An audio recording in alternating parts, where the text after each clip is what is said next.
America এবং doctor Yunus, বিশেষ করে ডোনাল্ড ট্রাম্প এবং ডক্টর ইউনুস, ট্রাম্প ক্ষমতায় বসার আগেও এবং বসার পরেও বিভিন্ন রকম বক্তব্য বাংলাদেশে দিয়েছেন। ইভেন ডক্টর ইউনুসের এবং ট্রাম্পের মধ্যে একটা আন্তর্জাতিক লেভেলের হালকা হালকা শত্রুতা আছে। তো অনেকেই বা আওয়ামী লীগও খুশি হয়েছিল যে ট্রাম্প ক্ষমতায় আসার পর ডক্টর ইউনুসের কপাল পড়বে, কিন্তু আসলে বিষয়টা তা হয় নাই। আবার ট্রাম্প হচ্ছে একজন ব্যবসায়িক মানুষ, যেহেতু তিনি প্রেসিডেন্ট, সো তিনি চাচ্ছেন ওই কাজগুলা করতে, ধমক টমক দিয়ে ট্যাক্স টক্স বাড়াইয়া ধরেন আমেরিকার প্রায়োরিটি এটা যেন সবসময় থাকে, এমনকি বিশ্বমণ্ডলে নিজের মোরাল পানাও ঠিক রাখার জন্য।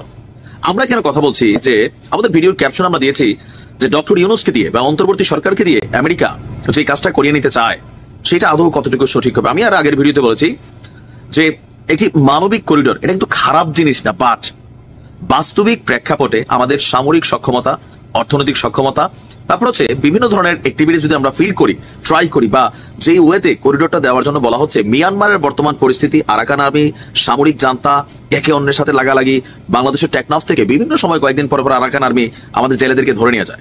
এখন এই যে মানবিক করিডোরটা দিলে এটা আরাকান আর্মি এবং সামরিক জান্তা তাদের মধ্যে একটা সংঘর্ষের মিডল পয়েন্ট হয়ে বসবে বাংলাদেশ। দ্যাটস ওয়াই এইটার পক্ষে আপনি দেখেন বিএনপি, অনেকে বলবেন যে পলিটিক্যাল পয়েন্ট অফ ভিউতে না, আপনি অন্যান্য দলগুলোকে দেখেন, হেফাজত ইসলাম দেখেন, তারপর নাহিদ ইসলামও কিন্তু বক্তব্য দিয়েছে ঘুরাইয়া পেঁচাইয়া, বাট সবাই কিন্তু এই কথাটা বলছে যে পৃথিবীর ইতিহাসে যে সকল রাষ্ট্রগুলো দিয়ে মানবিক করিডোরের ইস্যুটা চলে আসে, সেই রাষ্ট্রগুলো চাক বা না চাক একটা সময় তারা সংঘাতের জায়গা বা ক্ষেত্র হিসাবে কিন্তু নিজেদেরকে নিজেরা বিলিয়ে দেয়।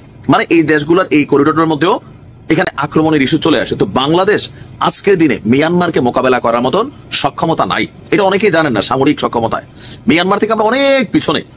আবার মিয়ানমারের এই সামরিক শক্তিকে চ্যালেঞ্জ করে টিকে আছে মাঠে কে? Arakan army. এখন আমেরিকা, আমরা জাতিসংঘের কথার ফাঁক দিয়ে আবার সামনে আসলো কি, গতকালকে লিবারেল ডেমোক্রেটিক পার্টি এলডিপির মহাসচিব এবং সাবেক প্রতিমন্ত্রী মুক্তিযোদ্ধা ডক্টর রেদওয়ান আহমেদ বলছেন যে গত কয়েকদিন আগে পররাষ্ট্র সচিব বলছিলেন পার্বত্য চট্টগ্রাম অঞ্চলে রাখাইনদের সহযোগিতা করার জন্য জাতিসংঘ এবং আমেরিকা থেকে অনুরোধ করেছে। আমেরিকা অনুরোধ করছে কেন? আমেরিকা কি মিয়ানমারকে ঝুঁকাইতে পারে না? আপনি দেখছেন আমেরিকা এই ব্যাপারে ইন্টারেস্টেড না কেন বাবা? আমেরিকা কি ভারতকে বলতে পারে না আমেরিকার কাছে আর অন্য কোনো রাস্তা নাই? আছে, কিন্তু তারপরে কেন বাংলাদেশ? এটার পিছনেও বহুত কাহিনী আছে যে বাংলাদেশকে অনাকাঙ্ক্ষিত একটা যুদ্ধের দিকে ঠেলে দেওয়ার পরিকল্পনাও আমেরিকার থাকতে পারে, যে আমরা এই করিডোরটা দিলাম, মিয়ানমারের সামরিক জান্তা সরকার আমাদের উপর খেপা বসলো, তারপরে আমেরিকা এসে সেই সেন্ট মার্টিন মানে ঘুরাবিরা এই জায়গাটা কিন্তু একটা রেড জোনে থাকে, পরে নিরাপত্তার খাতিরে এখানে একটা সামরিক ঘাঁটি, নৌঘাটিও করতে পারে। অস্বাভাবিক কিন্তু কিচ্ছু না, কারণ তখন সিচুয়েশন খারাপ হলে, যখন আমরা দেখবো আমাদেরকে মিয়ানমার মায়ের শুরু করছে, তখন আমরা কি করবো? তখন আমরা আমেরিকার দিকে জাতিসংঘের তো বেল নাই। দেখেন জাতিসংঘের অরিজিনালি সাহায্য দান সদগা তাও এগুলো কার টাকা হয়? বিদেশি ধনী রাষ্ট্র মানে আমেরিকা, ইউরোপ, তাদের টাকায় হয়।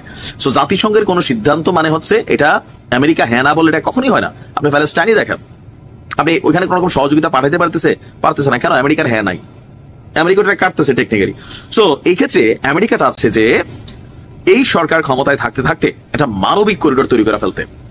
পরবর্তী সরকার আসলে এই মানবিক করিডোর কিন্তু দিবে না, মানে বিএনপি দিবে না। আপনি যদি জনাব তারেক রহমানের বক্তব্য দেখেন বা আরো যারা বিএনপির ঊর্ধ্বতন নেতারা আছেন, তারা যেভাবে এটার ভালো মন্দ নানান দিক প্রতিদিন তারা বিশ্লেষণ করছেন, আপনি অন্যান্য যে দলগুলো আছে, তো ওইখান থেকে একটা মেসেজ ক্লিয়ার যে আওয়ামী লীগ সরকার আমার সময় অনেক কিছু আমেরিকা কিন্তু পায় নাই।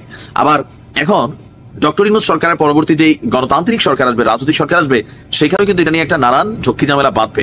সো আমেরিকা মনে করছে এটাই সবচেয়ে সেফেস্ট টাইম এবং ক্যারেক্টার যে হ্যাঁ ডক্টর মোহাম্মদ ইউনূস তিনি হয়তো আমেরিকার সাথে সুসম্পর্ক রাখার জন্য, প্লাস শান্তিতে নোবেল পাইছেন ভাই, ওই যে একটা জায়গা তো আটকাই ফেলছেন, তো সেই শান্তিতে নোবেলের মান রাখার জন্য তিনি হয়তো একটা ভূমিকা নেবেন, অলরেডি নিয়ে ফেলছিলেন। কিন্তু এখন আবার এটারই আমাদের সরকারের মধ্যে বক্তব্য পাল্টাপাল্টি আছে, প্রেস সচিবের বক্তব্য, আমাদের পররাষ্ট্র বা যিনি আছেন উপদেষ্টা ওনার বক্তব্য কিন্তু আছে উল্টাপাল্টা। এর মধ্যে গতকালকে আবার প্রেস সচিব তিনি চাচ্ছেন যে না কোনো না কোনোভাবে মানবিক করিডোর আমরা দেই। তিনি আমাদেরকে ভালো মন্দ বুঝাচ্ছেন দুই দেশের সম্মতি থাকতে হবে, মিয়ানমারের বাংলাদেশ তাদের স্বার্থ। ভাই কেন এত স্বার্থমার তো বাদ দেন না, দরকার কি আমাদের এই অহৈতুক জিনিসের জন্য? এখন এটার পক্ষে একটা বক্তব্য আমাদের প্রেস সচিব তিনি দিচ্ছেন।